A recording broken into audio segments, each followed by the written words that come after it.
and I'm here today to share a fantastic example of one of the differences between the masculine and the feminine. In our programs and in our events, we are always teaching our students about the differences between the masculine and the feminine perspective, because when you interact with your partner or your spouse and they're of the opposite core energy, masculine to feminine, it's almost like talking two different languages, like dealing with two different species. And that's why we teach extensively how to interpret and work with and understand your partner, because so many of the challenges in relationship today actually stem from not understanding the differences between men and women, the masculine and the feminine, right? Because when I'm a feminine energy, and if I were to interpret the behaviors, thoughts, and actions of my husband, a masculine energy, based on my own feminine filter, I'd be pissed off, frustrated, upset, unhappy all the time. And that's what we see all the time, is men judging or interpreting with their expectations of the women in their lives based on what a man would think, feel, say, or do, and vice versa.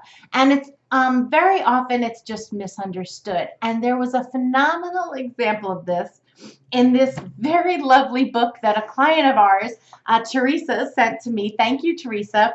The book is called The Diaries of Adam and Eve, and it's actually written by Mark Twain. So it's very old text. And I just blew through the whole book, read the whole book in one night, because I found it so wildly entertaining how far back these differences between the masculine and the feminine go.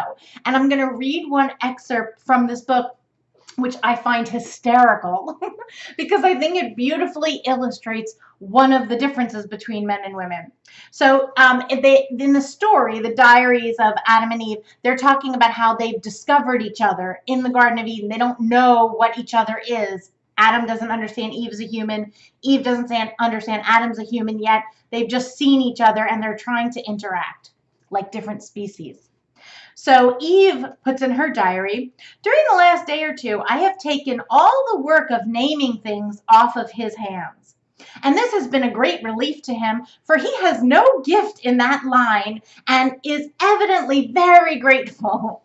He can't think of a rational name to save him, but I do not let him see that I am aware of his defect. Whenever a new creature comes along, I name it before he has time to expose himself by an awkward silence. In this way, I have saved him many embarrassments. Adam's journal entry from the same day. I get no chance to name anything myself. The new creature names everything that comes along before I can get in a protest. And always the same pretext is offered. It looks like the thing. There is the dodo, for instance, says the moment one looks at it. One sees at a glance that it looks like a dodo. It will have to keep that name, no doubt. It wearies me to fret about it, and it does no good anyway. Dodo. It looks no more like a dodo than I do. So this is a perfect example of two people experience the same exact human interaction from two completely different filters. She's coming from the filter of being the good girl and saving him from any embarrassment by jumping in and naming everything, since he clearly has no skill for it, before he can even get a word in to save him the embarrassment, because that's what a nice girl would do for another woman. And from the masculine perspective, she talks fast, she doesn't shut up, I don't get a chance to do anything. She names things with ridiculous reasons, and there's no point in it's done, so there's no point in dealing with it because it's over. That is so perfectly the masculine and the feminine. We teach our students not this particular dodo incident, but this could be translated into the dishwasher and the linen closet and the groceries packing and unpacking and a million other today examples of the interactions between the Adam and the Eve.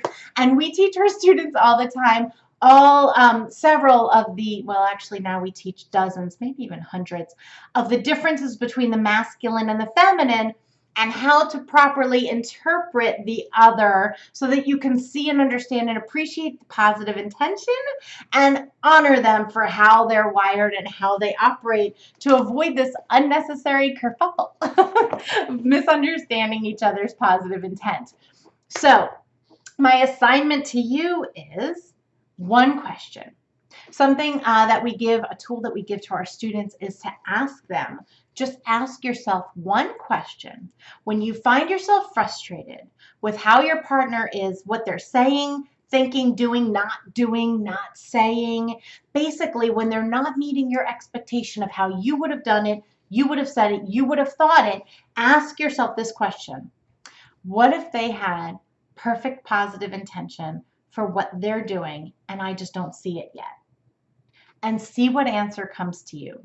At least take a breath, take a pause, ask yourself that question, and see if you can catch yourself before you judge or get frustrated or kerfuffled with the interaction with your partner unnecessarily when it's just a misunderstanding from one species, if you will, to the other.